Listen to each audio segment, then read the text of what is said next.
I already hit it. Okay. I meant to say I'm about to hit it. Well, you didn't, so think about that next time. My stream is starting. Give it a minute. We might have an audience for once. Wow. Oh, look at this guy. Yep. I just want to make sure my recording is okay. I don't know what's going on with the audio, but hopefully it's okay. Hello everybody, welcome to the stream. We're gonna get started in just a second. Just let me know if I sound okay and if Corey sounds okay. Corey's the other nerd. Wow. The skinny Okay. nerd. Well, I'm the thick nerd. He's the skinny nerd. not even that skinny anymore. Need to lose another 10 pounds. At least. I was actually looking at some of our old streams. And I was like, wow, Corey was gaunt. Yeah. Like, he was gaunt. I need to get back to that. Need to be able to fit sideways through a barely cracked door.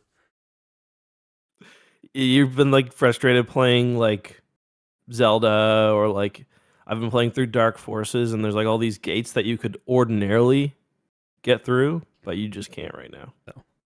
Yeah, it's got to go into the Temple of Time for weight loss. Temple of Time.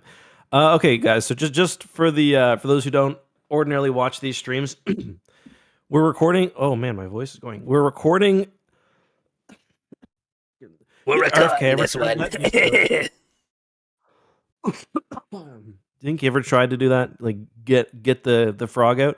Yeah. So we're recording an episode of our podcast, TapCap Transmissions, which I've linked in the description. So it is somewhat interactive. It's not going to be like full question answer, but at the end we take questions. Usually, if you've got donations, we take questions.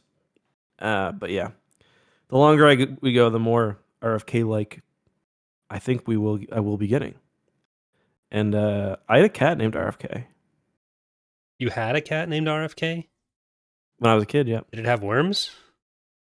No, it didn't. It had a few. Yeah, it was for real effing kitty.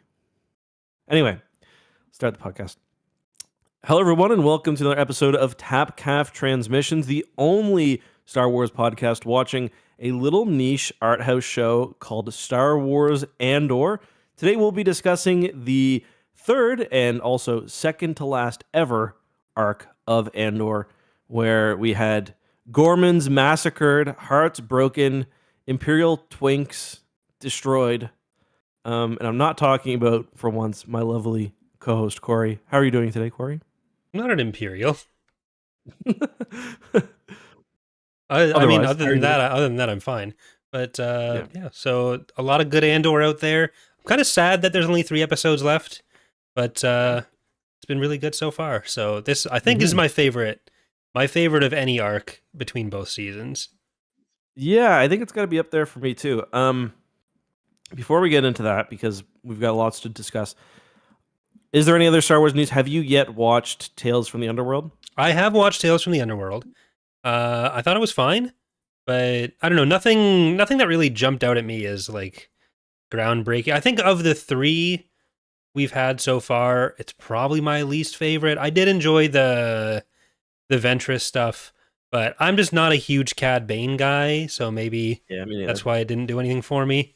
Just made me like him less. Yeah, Cad Bane. I mean, we've talked about this before, but I was not a huge Clone Wars guy when it came out. Yeah. I wasn't a Clone Wars guy at all. I thought it was, for kids. So, correctly, I've obviously gained an appreciation for it now, and I've really liked Rebels, which is arguably even more kid-like. But yeah, I hate to say, I just got no interest in Tales from the Underworld. I wish I did, but yeah, the only way they were going to get me is if they called that kid Cornhorn, which was I mean, I knew in my heart it wasn't true, but I kind of hoped it was. Yeah, like I liked the Barriss stuff. Like I really enjoyed the Barriss parts of Tales of the Empire. The Dooku one for Tales of the Jedi was good. Yeah. But I don't know. I don't like Cad Bane, and I didn't feel like the arc we got there was something I was particularly interested in.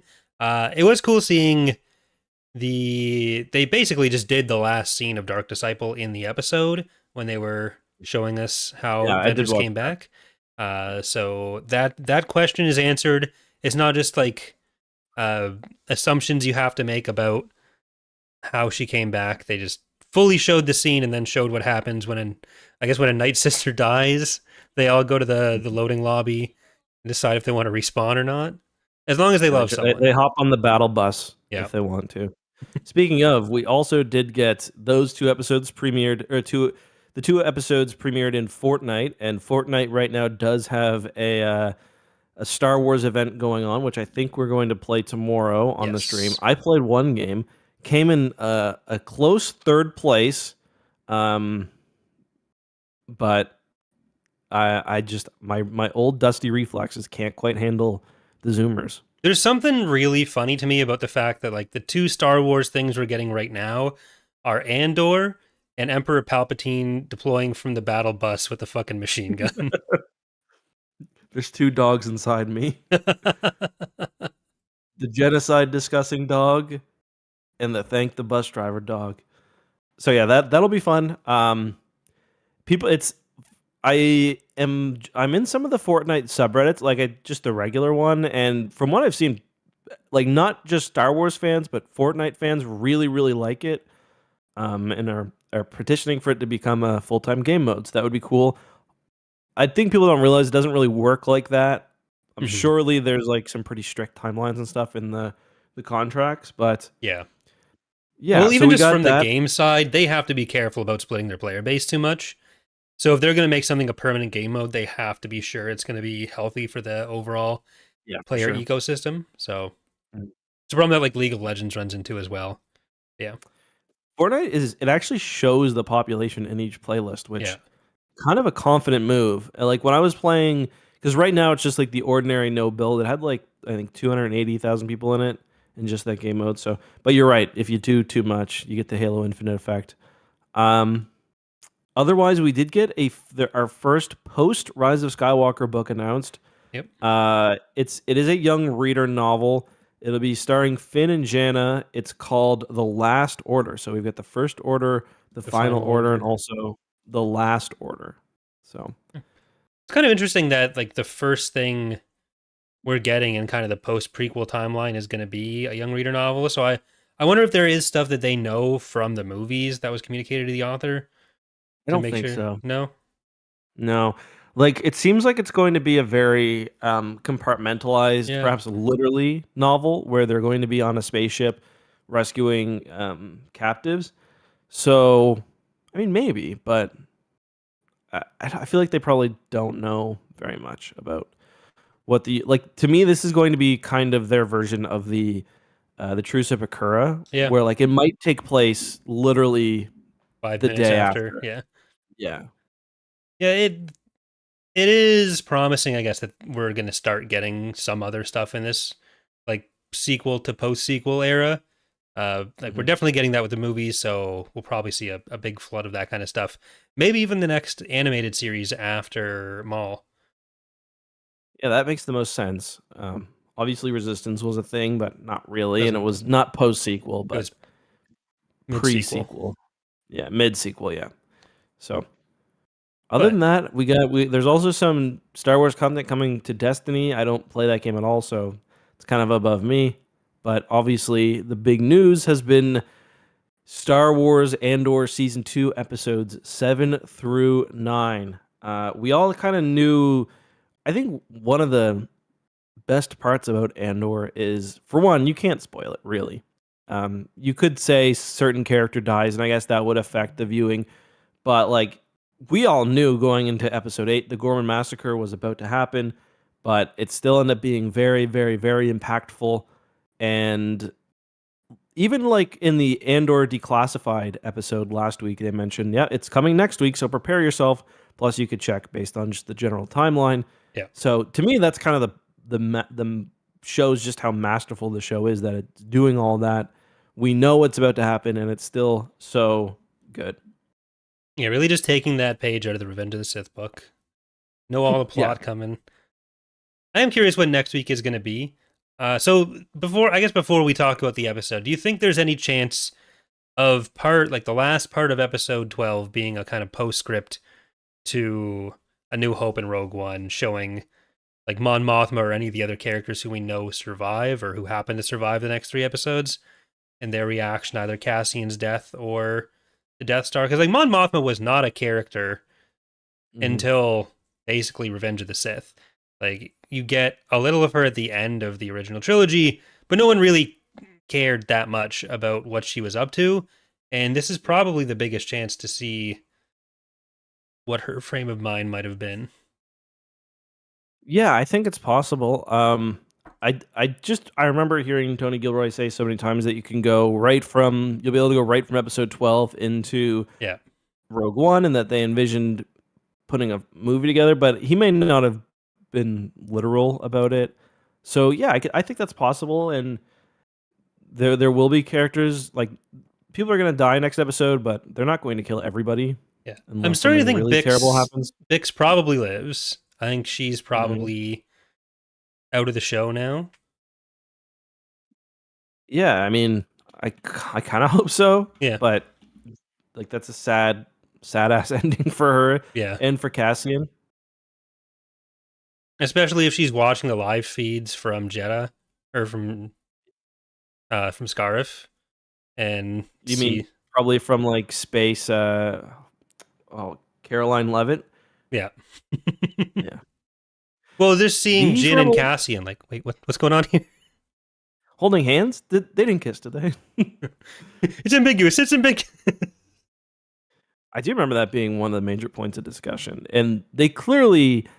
I was watching a video from a channel called Jessie Gender, and she was saying that, like, at certain points there was like a different idea for whether they would, like, the degree to which the end scene would have a romantic flair, and obviously they ended up going with there really isn't one. Like, you can see it if you want, but really there's not.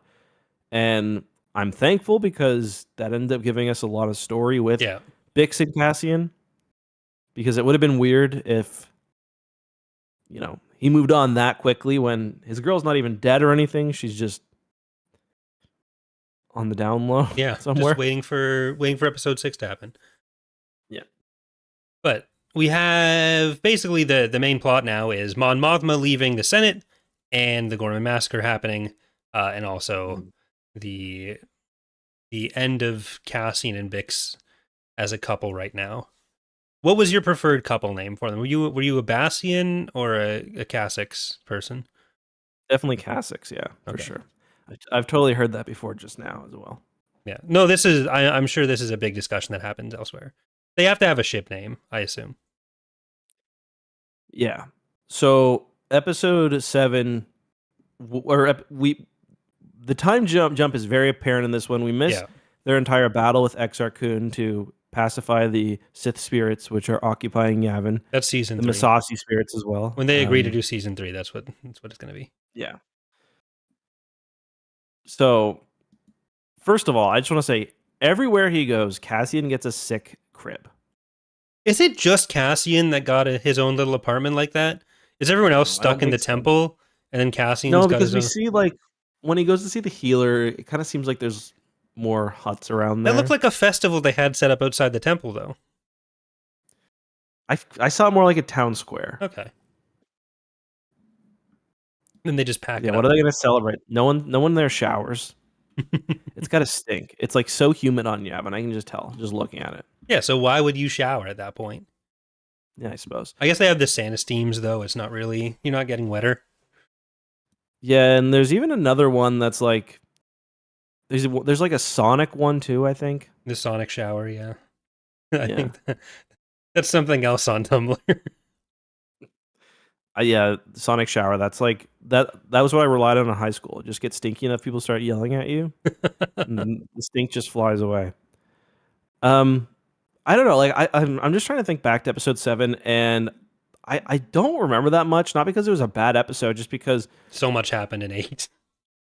Yeah, and this show does such a good job of just like an overwhelming sense of dread. Yeah, and like I've never been so stressed out watching Star Wars. It's never felt like deaths actually matter as much as they did in this one. It just feels so empty. Like I just feel completely empty while watching it. Not in a bad way, that I like, oh, I don't care what's going on, but just it's all very heavy. It's all like I was gonna work afterwards after watching the episodes, but it was just like, I need to go for a walk or something.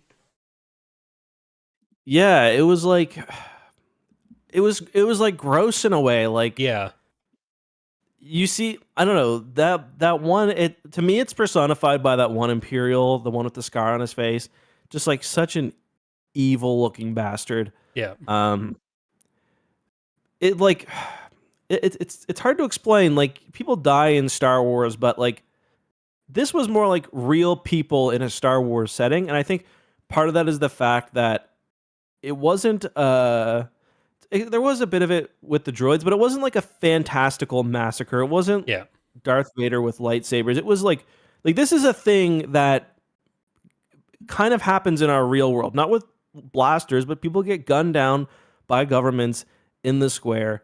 And like for this in particular, there's just there's like a sense of it started and there's nothing that can be done to prevent it. And like all these people are going to be thrown into a meat grinder, and it's just horrible. Like, it is just horrible.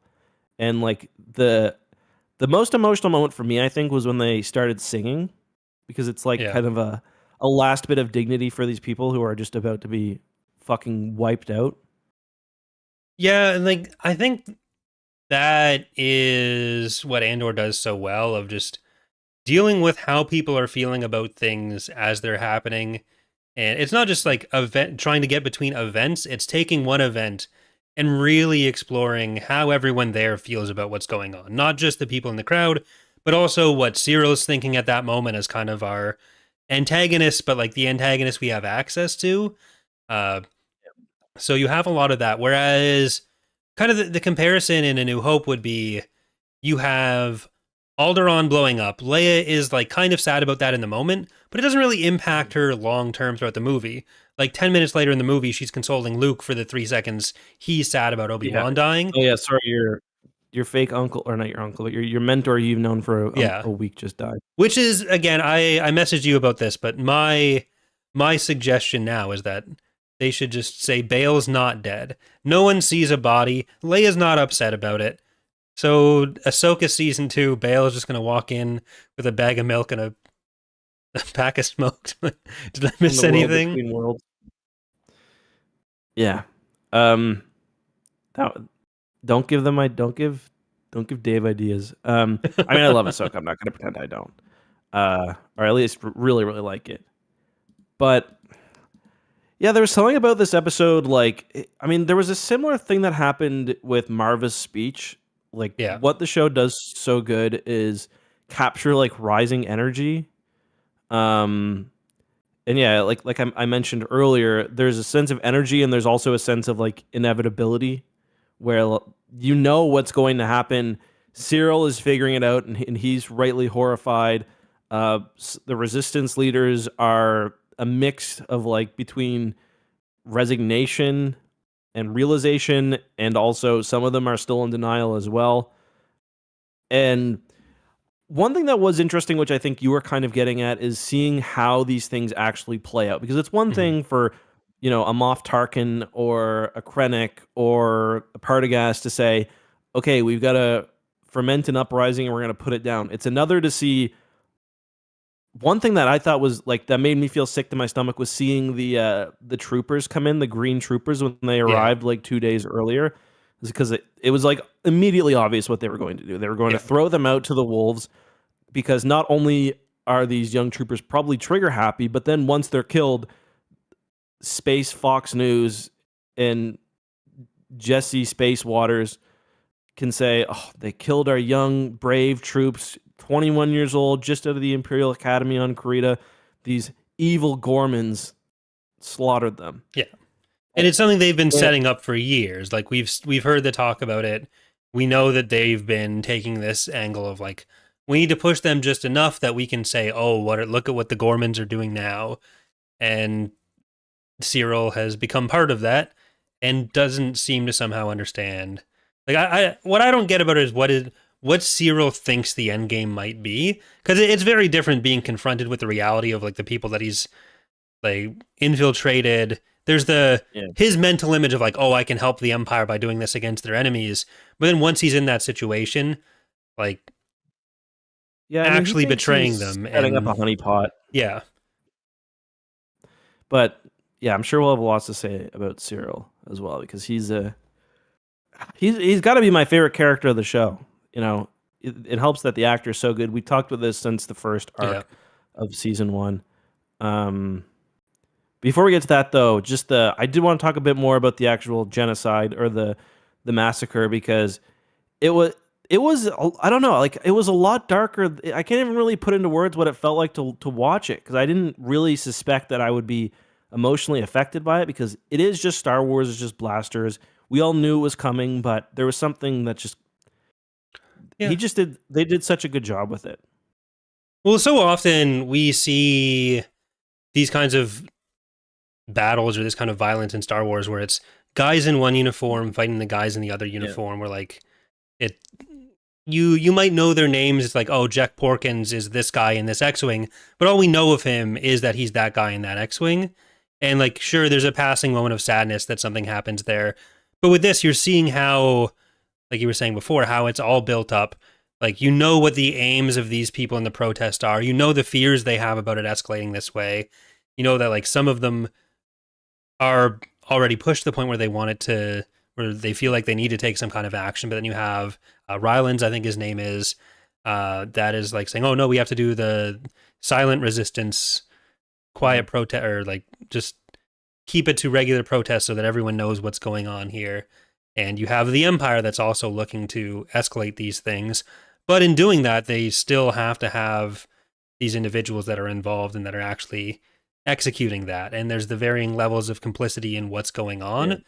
And yeah, so that ultimately comes at the cost of these people who are much more real as characters than in a lot of other situations.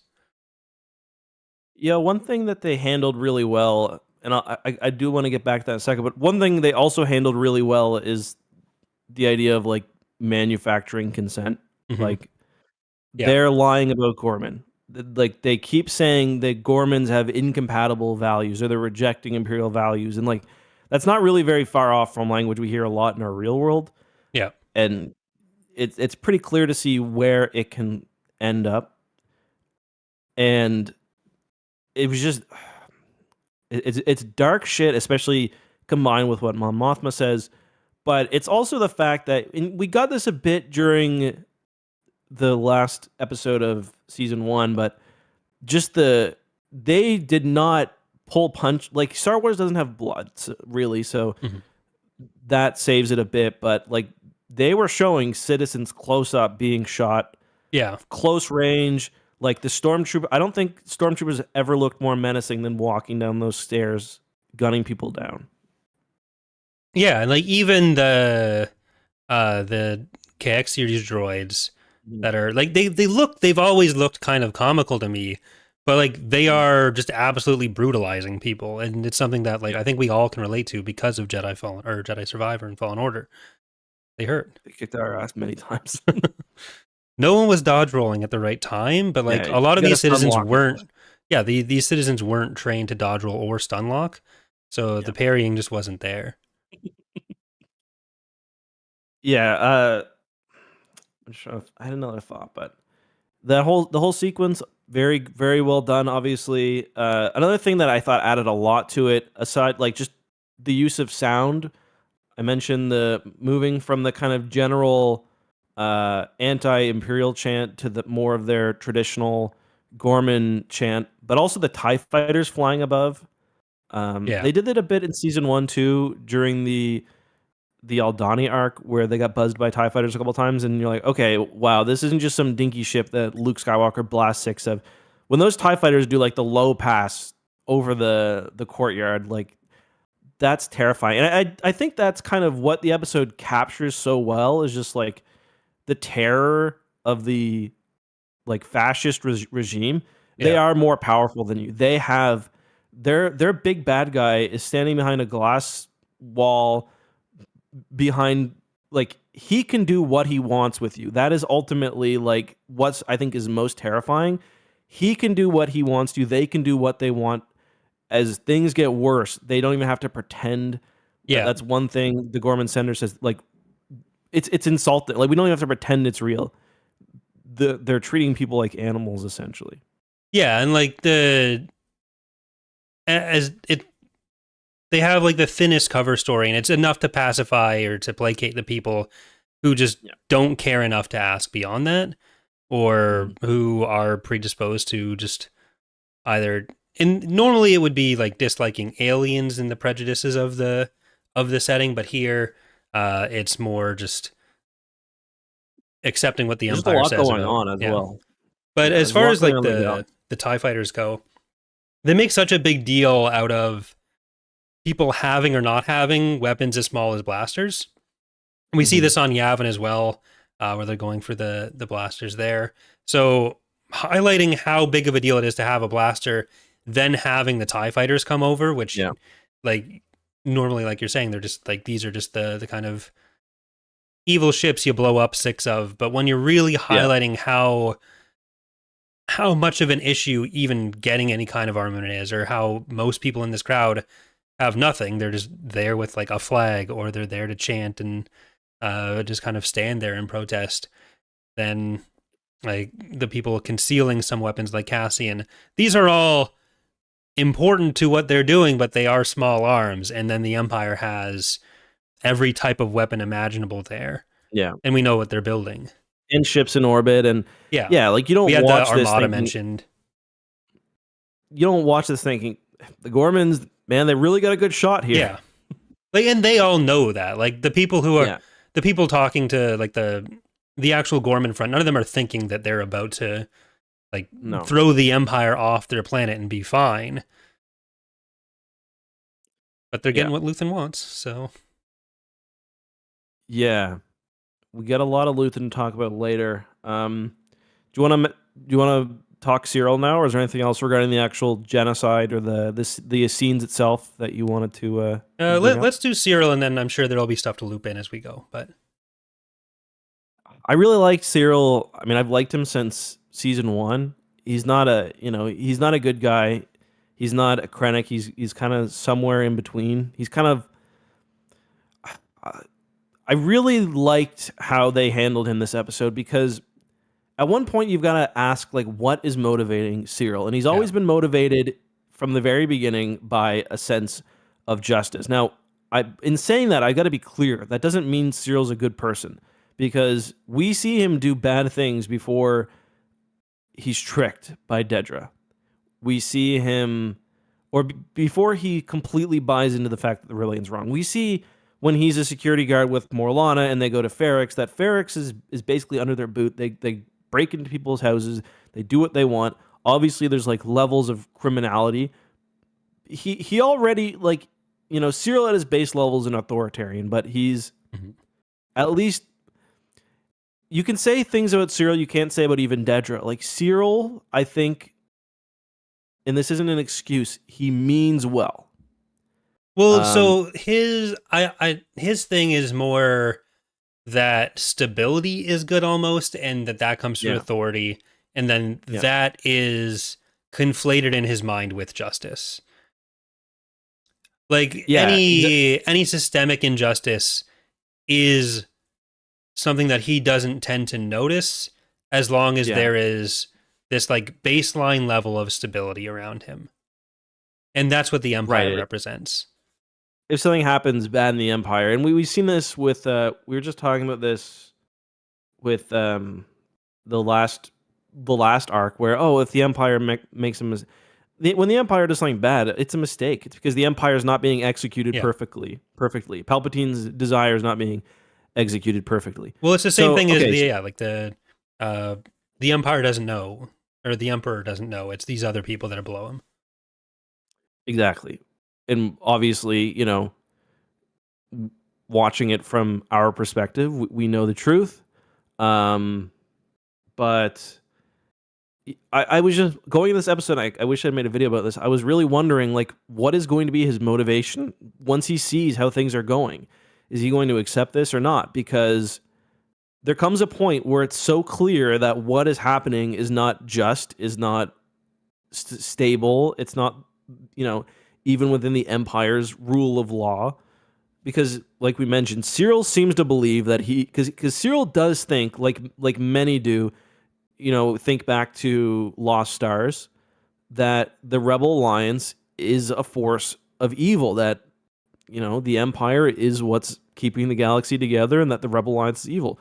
So, from that perspective, we can kind of understand why he would want to stomp the rebels out and help with the honeypot. But then when he sees how things are actually going, well, in his mind, his life comes apart, basically. In his mind, like, whatever the Empire is doing, it must be justified because these other people are making these problems. The Empire wouldn't have to do these things if everyone would just calm down and do what the Empire says.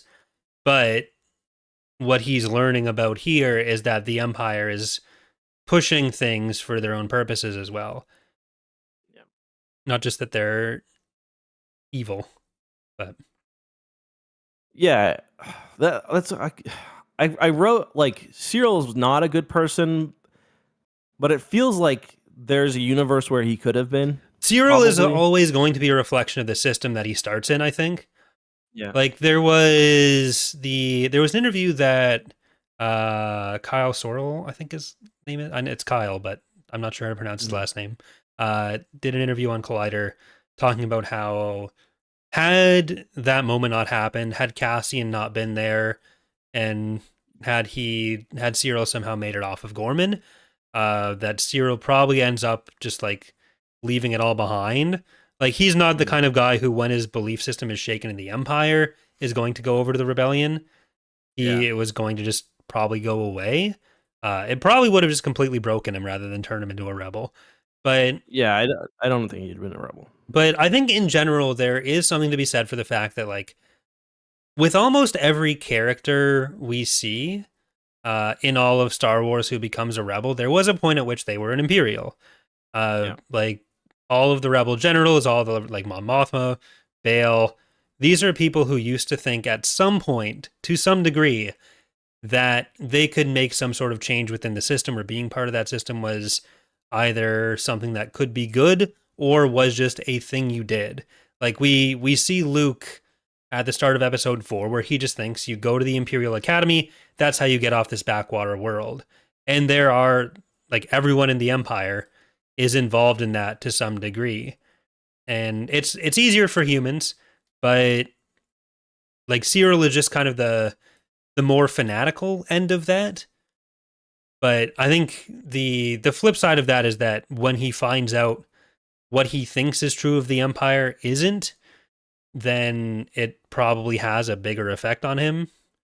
Instead of thinking, oh, I need to go find some other system to work for, it's just, oh, everything I ever believed is wrong.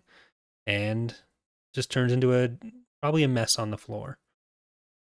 Yeah, because Syril, like, hasn't only worked for the Empire. He was also basically like a corporate cop before then. Yeah. And, like, that it's also more like, his whole situation is made more messed up by the fact that Cassian legitimately killed 2 people to start the show. Yeah.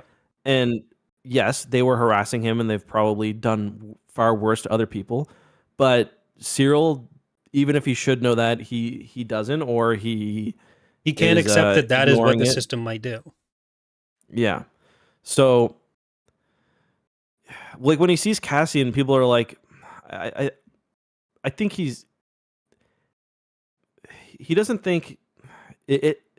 I think he feels like Cassian kind of has gotten him there in some way. Yeah. Obviously, he started off everything. But the other thing is, like, what else is he supposed to do? Because you're right. His world has completely fallen apart. Like, his entire understanding of what makes things work has crumbled.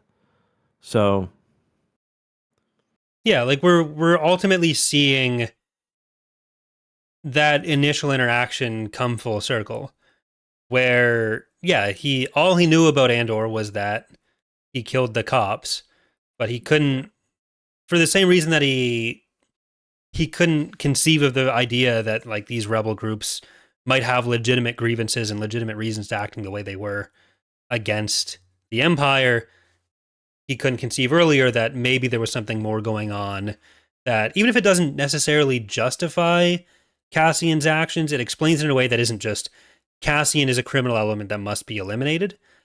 But how much do you think... So if Cassian hadn't been about to shoot Deidre, do you think it goes the same way? Or do you think he's maybe able to control himself? I don't think he gave a shit that Cassian was about to shoot Deidre. I don't even know if he noticed that or not. Well, wasn't he looking through the scope at the time? Cassian was, for sure. Yeah, that's what I'm saying. Yeah, but I don't think...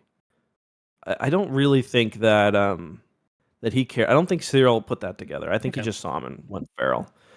But I mean, we also got to point that at the end, he was about to put his blaster down. Because, I mean, maybe out of shock, because, you know, for 3 years, hating Cassian's been kind of his guiding light, and Cassian doesn't even know who he is. We also have to remember, I think people downplay the traumatic events that Syril's been through as well, especially at the end of episode 3, where again he thinks he's on the side of law and order. He's hunting down someone who's a murderer.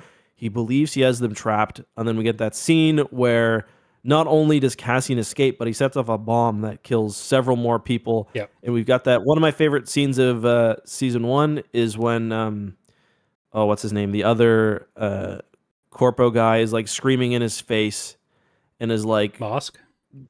Yeah, he's like give an order, like what do we do? And he's just standing there shell shocked, basically. Yeah. So he's kind of been radicalized in his own way, and now he's, you know, you got to give him credit for at least breaking out of it, because we don't know what his response would ultimately be. Like, he's upset at Daedra in the moment for using him in that way. And like, maybe given enough time to actually think about what was going on, he'd feel more remorse about what he'd done on Gorman. He was starting to head that direction of understanding that he was responsible for selling these people out, and then feeling that same betrayal from Daedra. But what we've seen from him so many times is how easily he's able to reconcile, or to how to deal with that cognitive dissonance, where like there is stuff that should stick out to him as not quite adding up, not quite being right. And the difference with Ferrix from Gorman is that he has had more time with these people in a way that isn't him being a cop lording over them, where they are just the problem elements that he's there to deal with.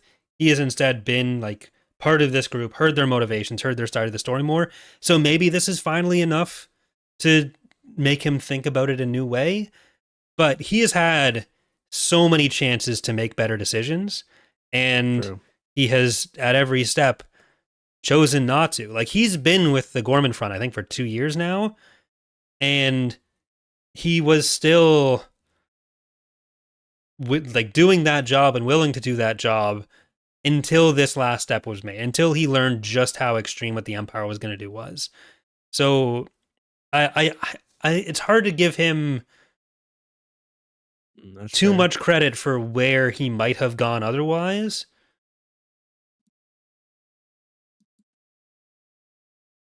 Because he's fundamentally still okay with most of the Empire's aims. Like, is he going to be one of the people that thinks, oh, it's the ISB that's rotten and it's not the rest of the system? Because I feel like that's where the next step ends up, of being just... Because there are plenty of people within the Empire who think, oh, it's actually just the ISB that are fucked up. And I think that's probably where he might go in that situation. Yeah, it's a good argument. Especially because he did see what happened on Ferrix already. Yeah. Like, there already was a pretty serious atrocity on Ferrix that he was there for. So, yeah, I guess you could say it's a little different, but not really. Yeah, and it's not just to say like, oh, Syril was always going to be evil or something. It's that so many of what we see people deal with in the show relates to their personal connection to whatever the problems are. Like, they're only able to make those steps once it's something that is directly impacting them, which is just how people are. Like, that's not a direct condemnation of anyone, even Syril, because he was coming at it from a position where him understanding the issues with the Empire required empathy rather than just logic, because he was not the one affected by it yet. Instead, he was affected negatively by the actions of people lashing out against the Empire. Yeah. Whereas, like, you see Cassian getting involved, not necessarily because he is, like, purely motivated by the good of the galaxy. Like, for him to have any kind of life, he needs to be involved in this. And same for Bix, same for Brasso even. Like, a lot of them take more steps that show a lot more ability to empathize with other people's situations, that they actually care about what happens to other people, especially Brasso. But the extent to which they're able to get involved and their willingness to give up their prior life is partially motivated by expediency rather than pure altruism. Yeah, that's what that's the conversation between Clea and Cassian, where he's like, I just want to make my own decisions, and she's like, isn't that why we're exactly. So yeah, that's a good point. Everyone's self-motivated in their own way. Maybe one of the least self-motivated characters is maybe Luthen in a weird way, where I mean, where does his life change that much under the Republic as a high as a high art salesman? Maybe a little bit, but he basically in his monologue in season 1 talks about how he's had this plan for 15 or 18 years, whatever he says. So he just hates the Empire. Yeah. It seems like he even hated the Republic the way it was going. Yeah. It's more about how do you make that initial step, right? Like, for Syril, that initial step was a bigger initial step than for other people, both because of his just who he is at his core, but also because of the situation he was coming from, where he wasn't one of the downtrodden in the same way that Luthen isn't. But we don't know what's really motivating Luthen, like what his initial motivation was. But I think there is something that the Gorman focus really shows, and like the fact that Gorman is such a big example for people. Like, we see the extent that Mon Mothma and Bail are willing to go to now, but what is fundamentally different about what's happened on Gorman versus what happened on Aldhani, or Ferrix, or Aldhani, or what happened on Kashyyyk, because we know that things aren't good there either, or Geonosis. So there are these increasing levels of like, these are the others. What's happening to them? Maybe I can rationalize this as like not necessarily a sign of the Empire being rotten, or maybe it's someone else's fault in some way. But Gorman is important, as Luthen points out, because it is this it's happening to rich people now. Mid-rim. Yeah. Happened to Space Paris. Come on. Mm-hmm. Yeah. And I've seen a lot of discussion about, I think we might have talked about this last week. We did actually, but whether it's German or French, and it's French sounds, but no French words. Yeah, you're not understanding much. Yeah. It was a fun planet to meet for a while. Obviously, very bad things are happening. Yeah. And hopefully they at least move the rest of the people off the planet, not just drill baby drill. The Empire can say whatever they want now. Yeah, Gorman is going to be an empty husk. Yeah, well, we know they finished the Death Star, so you kind of get the feeling that they didn't even really try that hard to find substitutes. Like the ISB, they got to do something. Like, they have a big budget. So here's the thing. For any department anywhere, but especially in government, if you have a budget for a year and you don't use that budget, you don't get that budget again the next year. So usually in the final quarter, you'll have like a lot of spending, and that's what's going on Gorman here, where we got 3 genocides this year we haven't used. Yeah, and they won't be allowed to have those 3 or get a 4th if they don't use all 3. They'll be put back down to 2, and then it's 2 more fiscal years before they're allowed to get that 3rd one back. So they got to make sure it's used. If it's not Gorman, it's got to be somewhere else, and then you got to get a permit for those. Yeah. Anything else about episode 2 you wanted to mention? I'm just kind of scrolling through. I guess we're kind of handling it character by character, right? So yeah, and Syril doesn't have a big plot in episode 9. If you wanted. Yeah, you want to? Like, I got some people are. Well, I do have sympathy for Syril, and he's a side character. Like Dedra, it's a bridge too far because yes, she feels bad about what she's doing, but only when it's impacting her. Yeah. And maybe she does not, even still, maybe she does hate to see all the civilians die. Okay. Like, you made the call. And she gives the classic, if it wasn't me, it would have been someone else. Yeah. And, well, she has not had that same personal interaction. Like, she, like most of the ISB people who aren't the field agents like Syril is acting in the capacity of, like, she has not had these interactions with people. These are still abstract for her until she's on Gorman now. Like, she's been on Coruscant most of the time. When she goes into the field, it's with targets already specified. Like, she's not infiltrating these groups in a way that she's learning about them as people. So she's always had that extra level of a lot more disconnected. That's why I feel like that Scar guy is so evil, because he's the opposite. He's on the fucking streets helping the barricade set up. Yeah, putting the guys into position, and then he's smiling afterwards. Like, what a sick puppy. So many puppies tonight. But yeah, fuck Dedra. Hopefully she gets a blaster between the eyes before it's over. I feel like she probably lives. Maybe that's wrong because they're like Cassian killing her would be kind of a conclusion to one of the driving forces in the show. And you'd have to. I'm already doubting myself. I'm on the Dedra dies train now. I talked myself out of it. I think she probably does die, but I'm not going to be shocked if she doesn't, I guess. Yeah. Yeah. No. The more I think about it, the more I think like Cassian killing her has to be some kind of like climactic moment for it.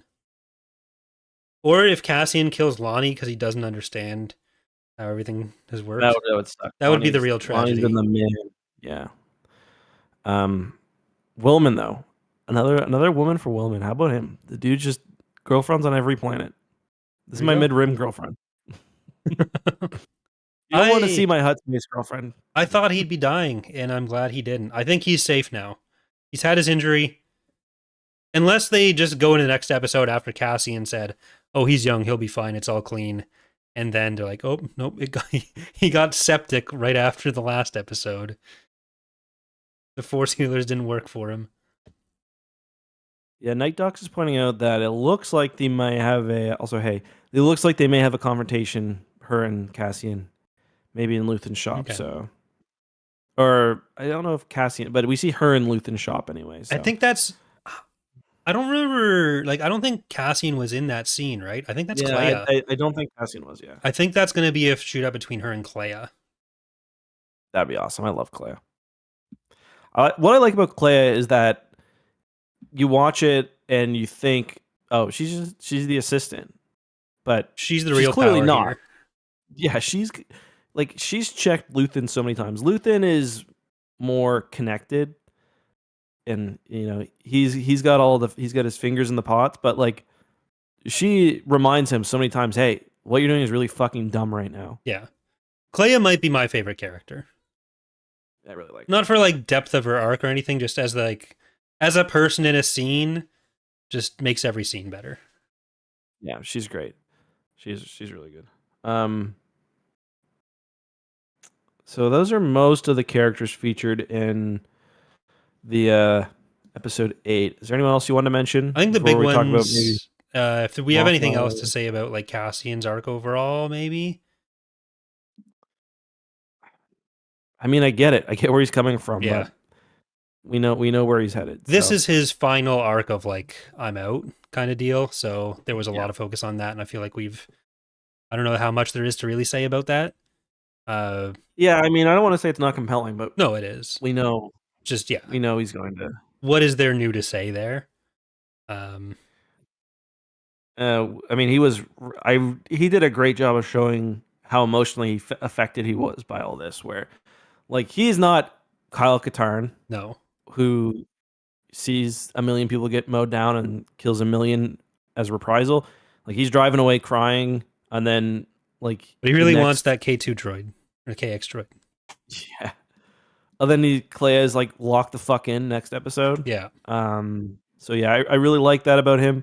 He's looking more and more like disheveled and vulnerable. But he does lock in and gets Mon Mothma off Coruscant. Yeah. It's so weird thinking about like Cassian being just off screen for some of the Rebel stuff. Just animated Cassian would be a thing. I'm surprised it never happened. Well, it could have happened. Yeah, kind of surprised it never happened because the shows were kind of lined up. I think it was season Rebels? 3 came out when Rogue One did. Was it? Yeah, I guess that was. Man, I don't know why. Shit, she was just so long ago. This feels like it's not as long ago as it is, but it do. It do be like that. It do be like that. Well, these Gormans are getting massacred, or Gores are getting massacred, gored, if you will. There's the cartoon hijinks of Zeb and Ezra with Saw Gerrera. Yeah, that's like high on fucking rocket fuel. Mon Mothma gets rescued and then has to go on an adventure where she's. I think that's the one. Isn't that where the one where she's like being chased by the TIE Defender and they go through the nebula and blow it up? Yeah. They kill a Star Destroyer. Mon Mothma's like, Jesus. Maybe that's why this really adds a lot of context to why the rest of the Ghost crew didn't want Ezra hanging out with Saw. It's like, he's gonna offer him drugs again. Yeah, no, like this kid's hard enough to control when he's not on the fucking gas. Yeah. So Cassian does the delivery of Mon Mothma. Yep. He's good and cool. He's cool in a difficult situation, and then also we have Mon Mothma's aide, another good character. Yeah, I forget his name, but he's in Rebels as well. You can see him in that scene where she's making the basically the declaration of the rebellion. I'll say about Bix. I feel mixed about how they've Erskine, yes. Foreskin. I feel mixed about how they've handled Bix, where her role has been to be traumatized and then to step aside for Cassian's character development. Yeah, that part that's not great. I'd think it was a bigger problem if there weren't so many other female characters that have stories that are more self-motivated.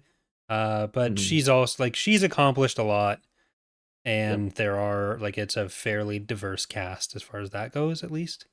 So it is. I do feel like I wanted to see her gain her rebel credentials and her wings a bit more. I guess she went from no real experience in season 1 to it was a step for me too far when she's breaking in. And I understand why they did it, where she's breaking into the mind control place and killing that dude. I was like, okay. Yeah, we get some dialogue between Cassian and Luthen that kind of alludes to her being one of their best operatives as well. I feel like that's something that probably got lost in the whole 5 seasons to 1 season cutback. I feel like Bix was probably one of the biggest losers in that. But unfortunate, but that's just the way she goes sometimes. But, someone's saying I was expecting a pregnancy reveal. That would be insane if they did that after kind of doing it with Rebels as well. Yeah, they do that. That's like classics. That's too classic Star Wars. I was wondering if they would actually show the ghost because they're like, oh, we're expecting a freighter here. Yeah, I thought they might. She's doing the speech. We got the live action Zeb already. If he gets a live action appearance in Andor, his toenails are in. His toenails are in. Mm-hmm. Yeah, I was hoping we'd see I was hoping we'd see some ships too. I'm just a big ship guy. I thought we might see the fleet. You don't say. Although it's more of a mining fleet than a. Yeah. But yeah, Bix is an interesting character. I've got no idea because I can see her dying. I feel like people will be annoyed if she dies to reinvigorate Cassian. I don't think she's coming back. I think we're done with her. Yeah, I wouldn't be surprised. I think we might get some Wellman, but other than that, it's going to be Cassian running around with Hera and Zeb. It's a complete tonal shift. It's going to be like rebel style dialogue. Kind of need it, honestly. Kind of need it after that last episode. Jesus. Then we see how on the Rings of Kafrene, there was like right before we see Cassian, Hera's like, okay, go kill that guy. And it just really puts Hera in much darker light. A Meluron fruit right before that. I mean, they went on their way to reintroduce Melshi. I do find it funny how like there's all these fucking Rogue One characters. I think Rogue One is pretty weak in terms of characters. Explaining characters, yeah. Like, oh, Melshi's there. And like I went to my dad's house and he was watching Rogue One the other day and I was like, oh, that's pretty cool. And watching it again for the first time not that long, but I was like, oh yeah, okay, Melshi's more prominent than I remembered. But like I still didn't recognize him right away when I watched Andor season 1. Well, that's why I have to do all that bullshit I do in our discussions about whether Rogue One is the best Star Wars movie, where I claim the rebellion's a character and that it gets a lot of characterization, and then so I know what I'm doing. Yeah. I'm lying to myself. He's definitely going to be there for the finale, I would imagine. Well, even Narkina 5, right? So yeah. I guess maybe they're just showing that like the little acts Cassian's been doing have helped, but he looks. So I don't know if it's a characterization thing so much as he's a very generic looking man. Yeah, he is. He's a white dude in the military. He would, in a world where we're in the Legend cinematic universe, though, Jag fell. Yeah, I can see it. Tell me I'm wrong, chat. The most boring man in the world. I was on the Reddit thread yesterday for the show, and someone said the Force Healer would be an excellent. Oh fuck, what's her name? Tion Solusar, and I was like, I don't think I've ever in my life clocked someone as a good fan cast for Tion Solusar. I was like, yeah, put a loot in her hand. There's what's that show? Grace and Frankie or something? It's Lily Tomlin. Lily Tomlin is my Tion. Lily, I feel like I know her. She was Miss Frizzle, but I mean animated, so you can't really. Yeah, that's a good Tion, yeah, for sure. But yeah, I did like that Force Healer though. There's something very like 70s or 80s about her that I just thought she fit the vibe really well. Yeah, I mean, I think it's still getting into the whole like indigenous culture and all the kind of stuff that the Empire's papering over. Yeah. That like you get that with the Gorman, even though that's Paris. It's weird thing of Paris as like the indigenous culture of cafes. They're very important to us. Yep. So that's kind of where we're going with that. The bread. Do not take the bread from me. Yes, le bread. I said le pain. The French classes really did you well there. But how about Bail? How are you feeling about Bail? I mean, I wish it was Jimmy. Not because I mean, we talked about this last episode where like they're going to need to, if they want to keep doing Star Wars movies, it's going to happen more and more and more. I do like Jimmy more as the character. I thought the new guy did a good job, and yeah, I liked Bail. So I'm really glad that they made the decision to keep his role in, especially if it was not have him, or like if they couldn't get Jimmy and they were thinking about not including the scenes, that would have been a mistake, because the dynamic between the two, especially reading Mask of Fear, I saw someone mention that in the chat, where like, yes, they have ideological differences, but like things are so fucking far gone that all that's out the window. Yeah. Um, they both are doing something incredibly brave, because Mon has to leave and he has to stay, and he's going to be in the fucking heat of it. And we know what's going to happen to him as well. There was, or we don't. There was a minor lore snafu pointed out where Bail in the Rebels episode is watching from Yavin when Mon Mothma gives her speech. But in the... I saw someone point out that like it looks like Yavin, but it also could just be an office. Who knows? Yeah, it could be like an office anywhere. Sierra 95 or Sierra 90. Yavin's not the only place with a round table, guys. Yeah, we've seen many round tables. Yeah. There's even knights on some of them. Yeah, there was also a little snafu over her speech is different. I actually don't like how they end up handling this. So in the Rebels episode where they rescue Mon Mothma, they do watch a holo recording of her. Mm-hmm. And the explanation, and it's different than the speech she gives at the Senate.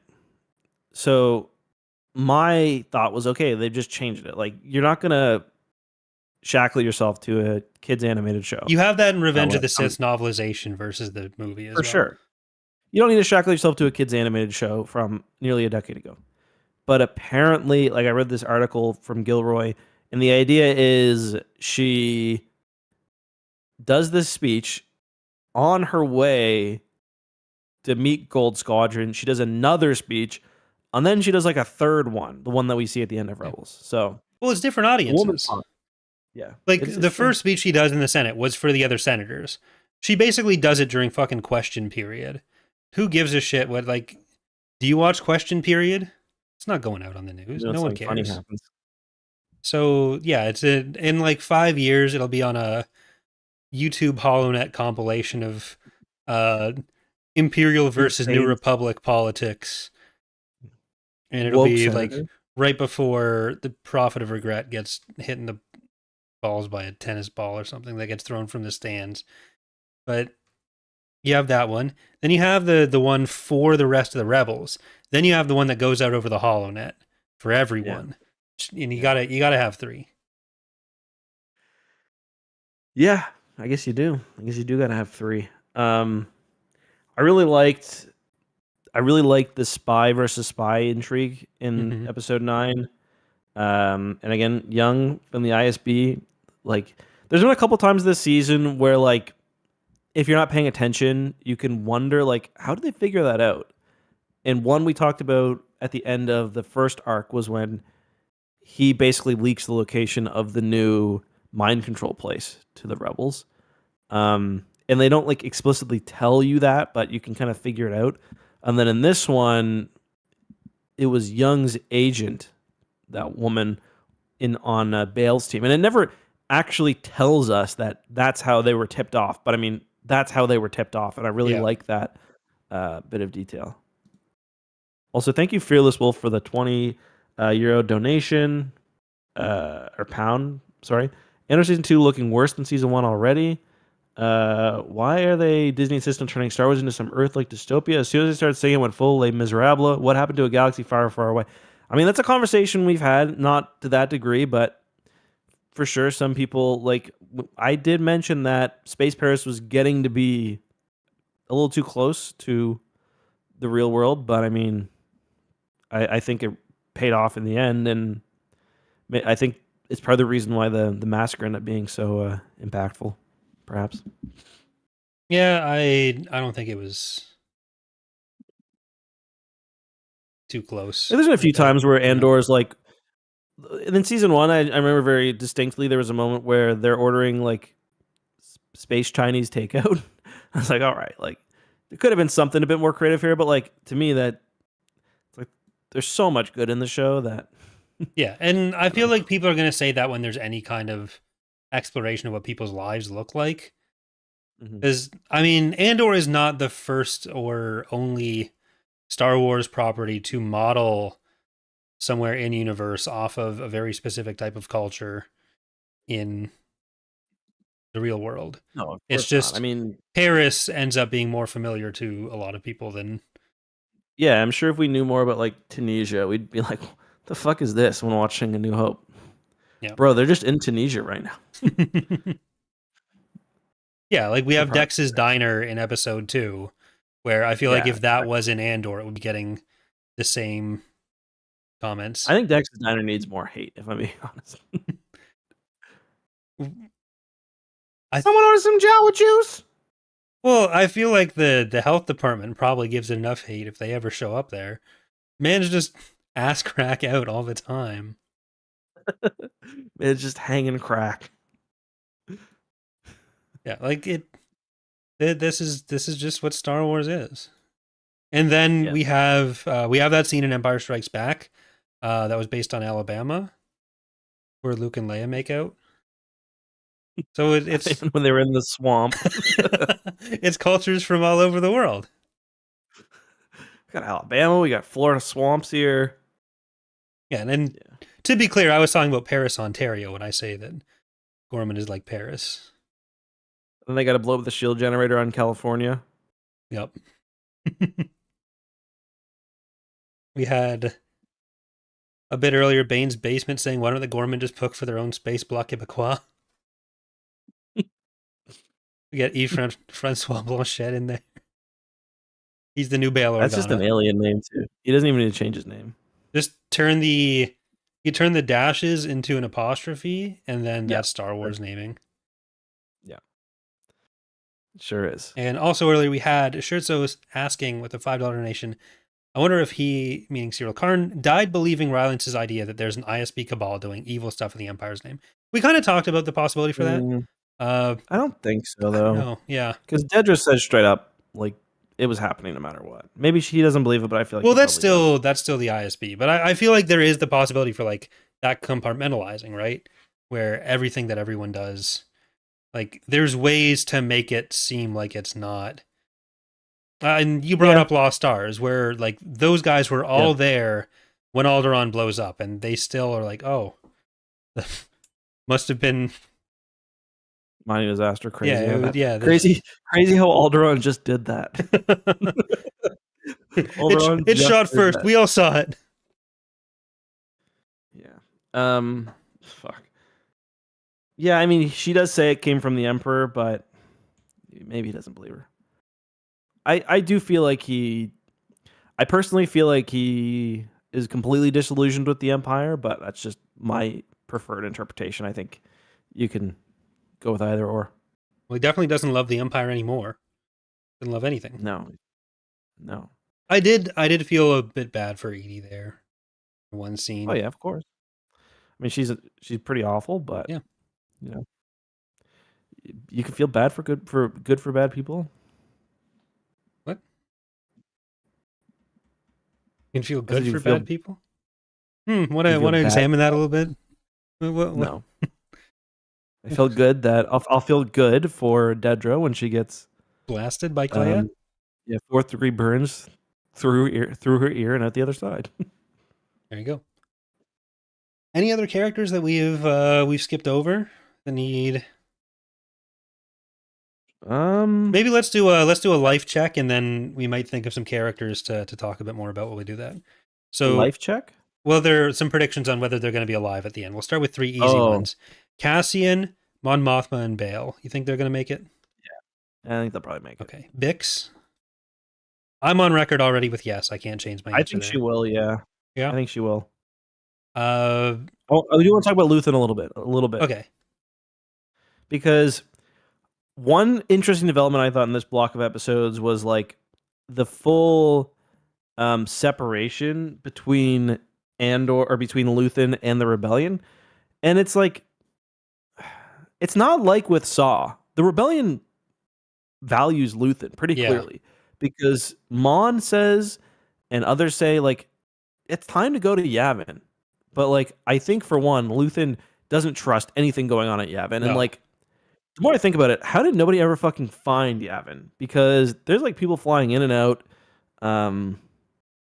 So yeah, he probably doesn't trust all the eggs in one basket. he knows he's got more to do. But I find that interesting how he's still so influential, even though there is this like massive rebel group forming. He still is like it's his tendrils kind of going through everything. Yeah, it feels like Luthen is not the kind of guy who's going to be able to make it, to like bring it over the edge, right? Like he's not going to bring it home the way that Mon Mothma does. Where once you are ready to turn it into a true open fight, you need Mon Mothma, not Luthen. Like Luthen isn't going to inspire anyone. Everyone who meets him ends up hating him. Kleia can barely tolerate him. Cassian says he hasn't burned every bridge yet, and Luthen's like, fucking watch me, bud. And he just, the mad lad goes and does it. But it's also like the rebellion's not quite there yet. Yeah. They're just transitioning that. Yeah. They're always going to need guys like that. And that's kind of what Cassian becomes. But like, I don't know. He's not going to do well in a team environment. No. Yeah. But yeah, I think we both probably don't suspect he'll make it out of this one. No, I don't think so. I don't know. I wouldn't be mad if he did. I'll say that. I'm kind of feeling the opposite of Daedra, where like I thought he'd die, but the more I think about it, the more I think he might survive. It's just I don't know what he'll be up to, but like there's always this thing of like, oh well, if this character's alive, where were they at the Battle of Yavin? Where were they during the original trilogy? But like it's a galaxy. There's a bunch of shit going on. Can Luthen fly an X-wing? Actually, he can't fly, so that's no. His fucking lightsaber ship probably could have been really useful at Yavin, but yeah. Oh yeah, Darth Vader. See ya, buddy. What if Luthen's a Jedi? He wears Starkiller's armor from his store. They make Luthen Jedi. I'm unsubbing from Disney Plus. Actually, the final scene is gonna be I'm gonna break an NDA. I'm gonna find an NDA that's still in effect and break it. We don't have our previews anymore. No. I kind of wonder if it's because when I get the book previews, they're mailed to Tapcaf Transmissions. So I don't know if I was like, really? Yeah. So I don't know if I was like added by you under like when you suggested to add me under like some joint name where we're both Tapcaf Transmissions, and that's why I was getting the previews. So when they remove you, they remove. I mean, it was kind of like that when because I did get them on the basis of doing a book club. Yeah, but mine just say my name on it, so I don't know. It's weird. Oh well. But are we getting a lightsaber? A lightsaber? Yeah. I'm saying no, but I'm giving you the option to disagree with me. No, Exar Kun uses a staff. So. Still a saber staff is still a lightsaber. It's two lightsabers. No, but I mean, when he's a ghost, doesn't he have like an actual like staff like a? Maybe I'm misremembering. I think you're thinking of Mark Aragnos. Yeah, I am. You're right. I am. He doesn't turn into a red demon. He's always just old Kip Durin, who's just older Zek. Yeah. They really fucked up making Zek and Kip Durin be the same guy. Misplay of the century. We can have one greasy guy. One.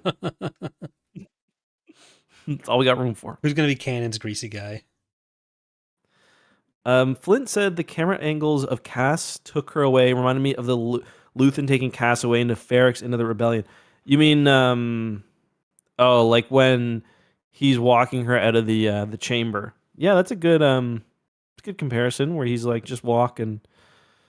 I really like the moment where there's two moments I really liked about that. One when she's in the speeder and she looks back at like the Senate and like she's been there her whole life. Yeah. And like she's never, well, for all she knows, she's never going to be back. And then when she's in the apartment and she's like, bro, I was in the Senate, now I'm in this place. Mon Mothma gets the dream that everyone has with their first shitty job where they're gonna storm out, declare a galactic rebellion, and come back and own the place.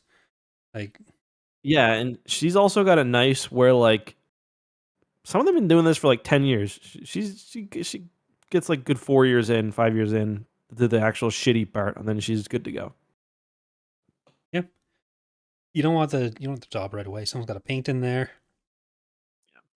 Wyatt's saying, my headcanon is that during the 1 year gap between 3 and 2 BBY, before Cassian left Luthen, Luthen gave Cassian the location of Yavin for Draven as a potential rebel base. I feel like it definitely came from Cassian, but we also, like, Maya Pei's group was Well, they there were meeting already. there already too. Yeah. So it was already like getting off the ground as a potential spot. So even before Cassian went in on it. If they wanted to continue, not Andor, but something like that, they could do a Mon Mothma show. Because she remains the right age.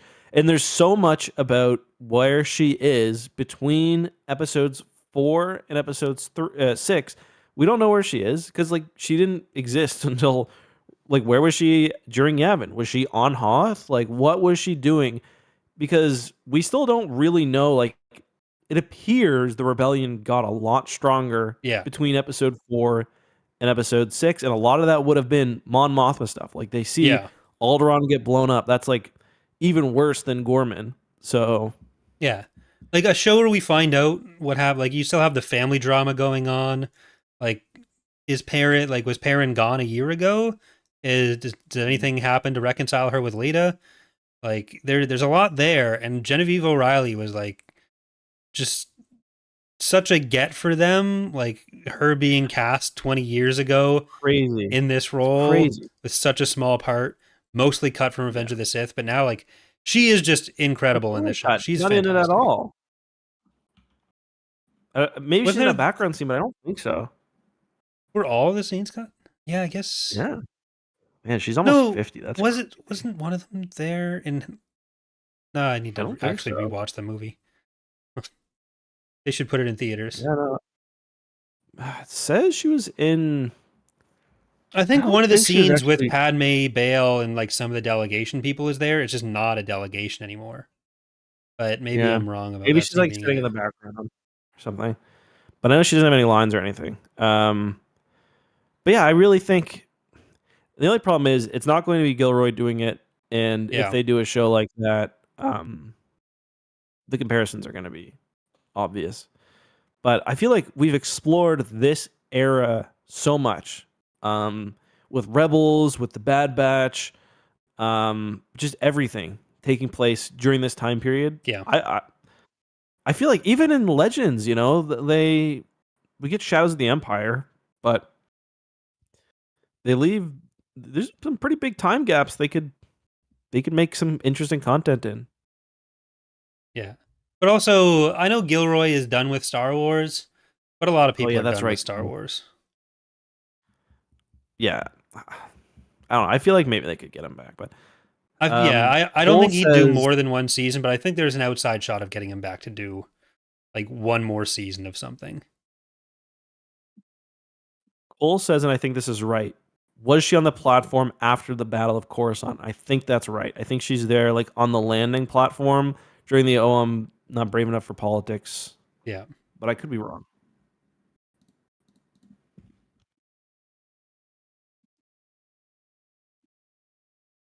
Yeah.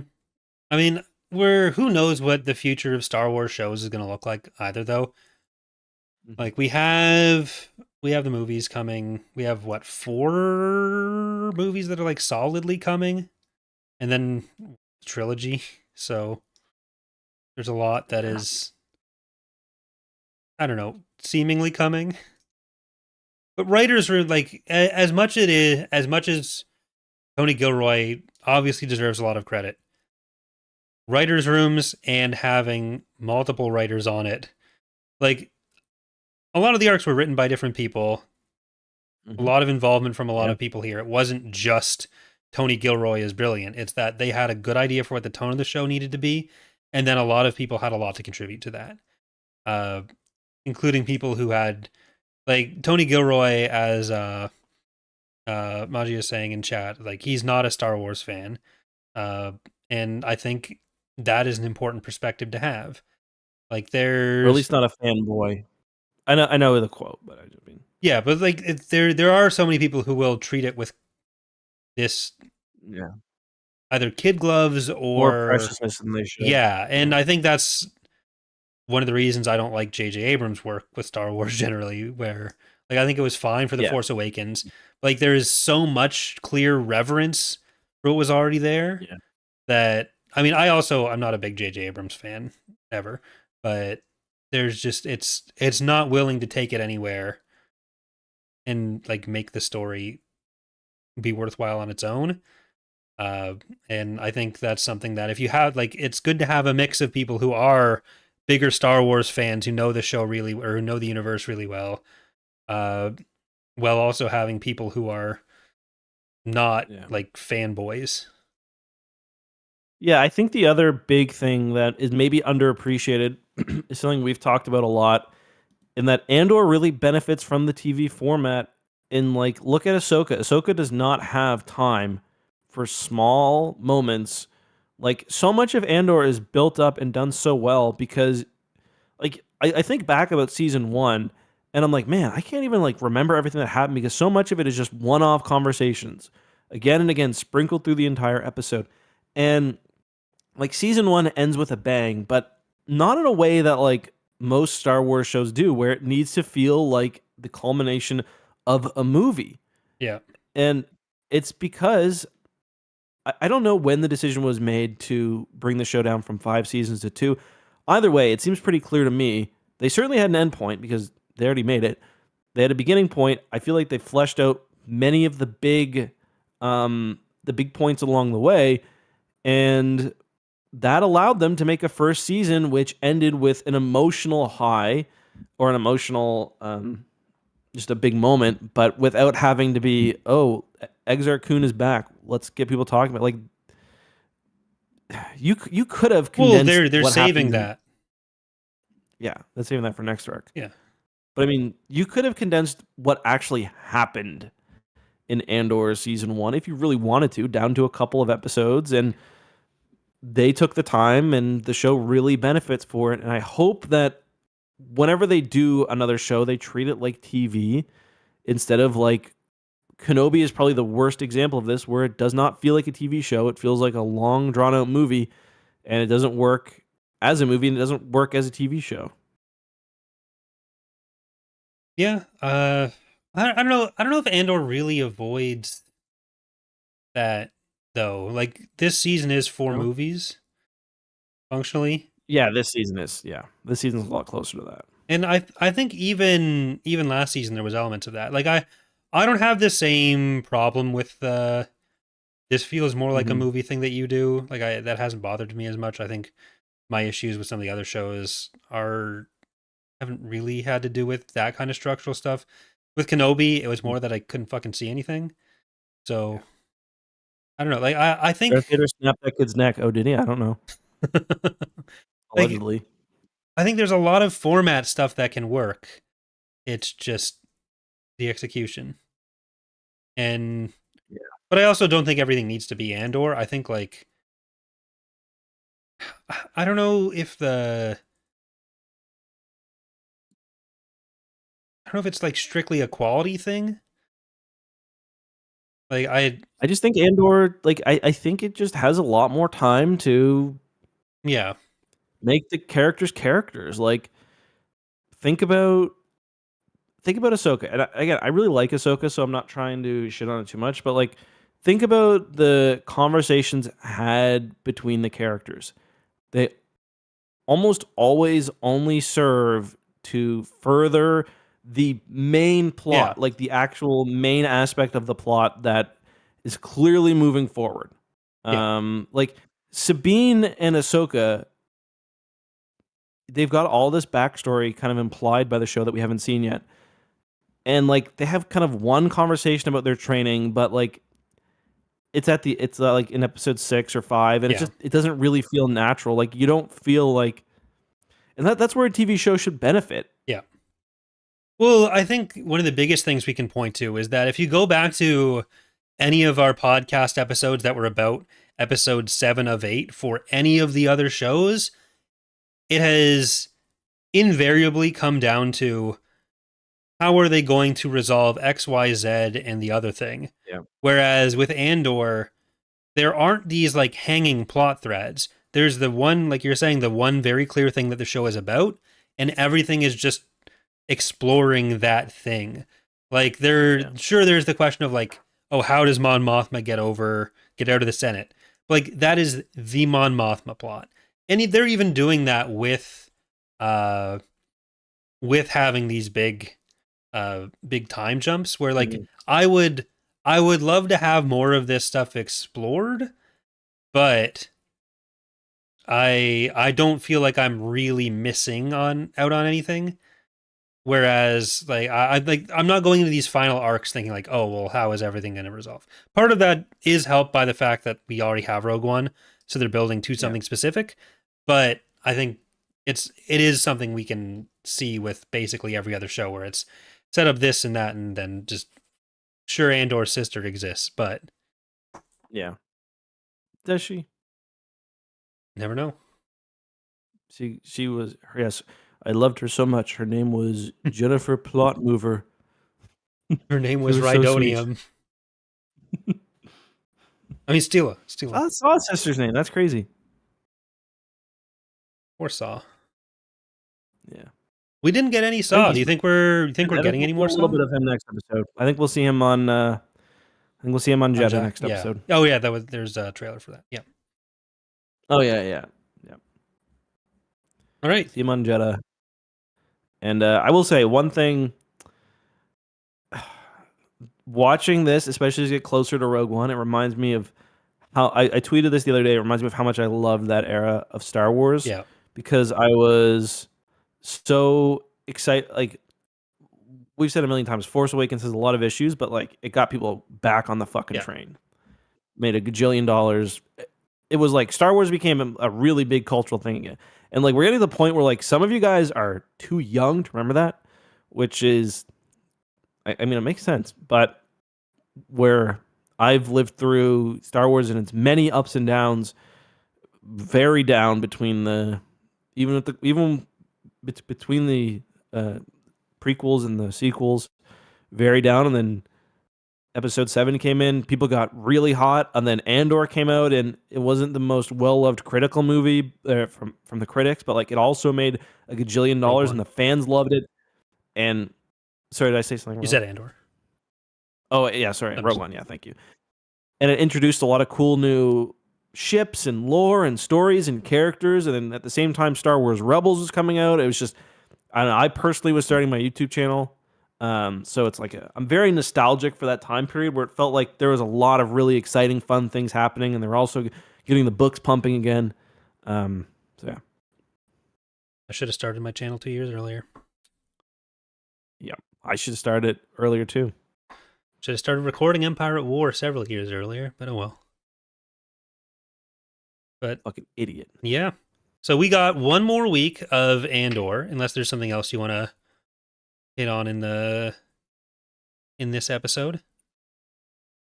Nope, that's it. Good speech. We didn't really talk about the speech, but we've speeches never change anyone's mind. Like, it doesn't.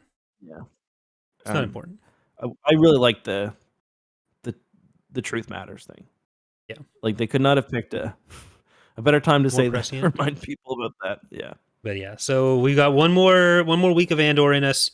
Do you think the week after that we're gonna do a dedicated Tales of the Underworld episode? Yeah, we might as well. Okay, might as well. So, we'll do that. Well, do you want to maybe do Betrayal and then do Tales of the Underworld? Sure. I feel like there's not going to be a huge drop off or change in interest. So yeah, no. Next week, I saw Andor finale. Week after that, we're going to be starting Legacy of the Force. So that'll be Betrayal. We'll have Ilkin from Kings and Generals joining us for that one again. Then we'll talk about Tales of the Underworld and Bloodlines after that. And we're going to try to get through Legacy of the Force over the summer. Has to happen. Back on track. I mean, I don't think it has to happen. I think it's going to happen. It has to happen. I forget why it has to happen. I think there was a reason we wanted it. They're not making any more of these books, dude. Like, we gotta read ourselves out of a fucking job. We gotta catch up before we're at Crucible too. Well, then we can just talk about stuff as it comes out, and we can revisit. I want to do a Thrawn reread at some point. Yeah, we get to the second go through. Have we done that? We haven't done that, have we? We haven't redone any books. No. I do want to do an Heir to the Empire reread. There you go. At some point. I mean, all 3. We've still got like 40 Legends books left. Plus, hold on. I'm going to go to the tier list. Because I posted... I know Matt Wilkins is... I think he's done like reviews for every Legends novel, and I think he's on like his 4th or 3rd go around. Okay, so on our TapCaf tier list Google Doc, I put up all the novels on the remaining novels page. I feel like we're not even done like half of Legends, let alone we got lots left. Canon. So many comic books, which we're definitely going to talk about all of them.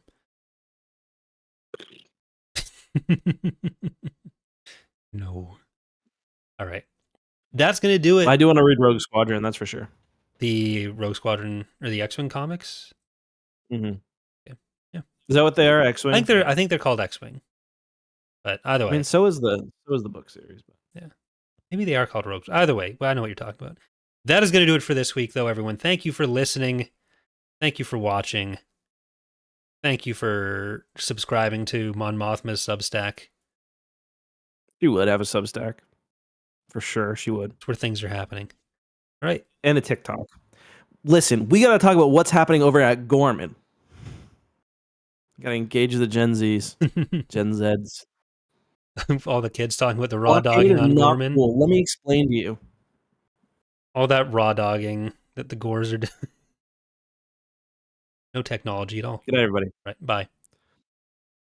If you're watching mine and you enjoy this, give a like. And more importantly, go ahead, click. I got the link in the description to the audio podcast. Guys, if you did like this, we've got, how many episodes are we at, Corey? Just over 200. 200 episodes. Some of them are good. Corey's, not all of them.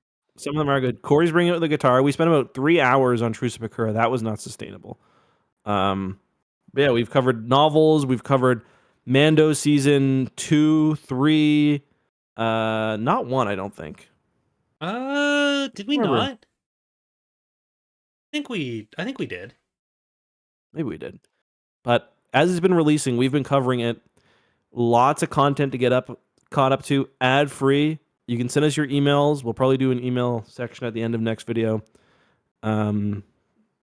Yeah, you can leave. I don't know if you can leave multiple Apple reviews, but you can leave them on different platforms as well. Yep.